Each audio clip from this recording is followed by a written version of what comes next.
So ഇത് clear ആയിട്ടുള്ള ജെല്ലാണ്, എൽഫിന്റെ തന്നെ പ്രൊഡക്റ്റ് ആണ് കേട്ടോ. സോ പ്രായം കൂടുന്തോറും നമ്മുടെ കൺപീലിയും പിന്നെ പിരികം എല്ലാം കൊഴിയാൻ ചാൻസ് ഉണ്ട്. അപ്പോൾ കുറവുള്ള പോലെ തോന്നുന്നവർക്ക് ഇതേപോലത്തെ ജെൽസ് ഉപയോഗിക്കാം. എന്നിട്ട് ഇങ്ങനെ ബ്രഷ് ചെയ്ത് കൊടുക്കുമ്പോൾ അത് നല്ലപോലെ സ്പ്രെഡായിട്ട് അതേ ഷേപ്പിൽ തന്നെ നിൽക്കും കേട്ടോ. കുറേ നേരം ലാസ്റ്റിംഗ് ആയിട്ട് നിൽക്കും. ഞാൻ സ്പൂളി കൊണ്ട് എല്ലായിടത്തും ഒന്ന് സ്പ്രെഡ് ചെയ്ത് കൊടുക്കുകയാണ്. എന്നിട്ട് ഇതേപോലെ ഷേപ്പ് ചെയ്ത് കൊടുക്കാം.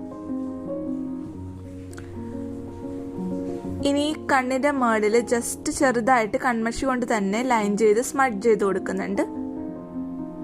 മെച്യൂർ സ്കിൻ ഒരിക്കലും ലിക്വിഡ് ആയിട്ടുള്ള ഐലൈനേഴ്സ് യൂസ് ചെയ്യരുത്. കാരണം കൺപോളയിൽ സ്കിൻ ഇങ്ങനെ സാഗി ആയിട്ട് ഇരിക്കുമ്പോൾ പെട്ടെന്ന് സ്പ്രെഡ് ആവും കേട്ടോ.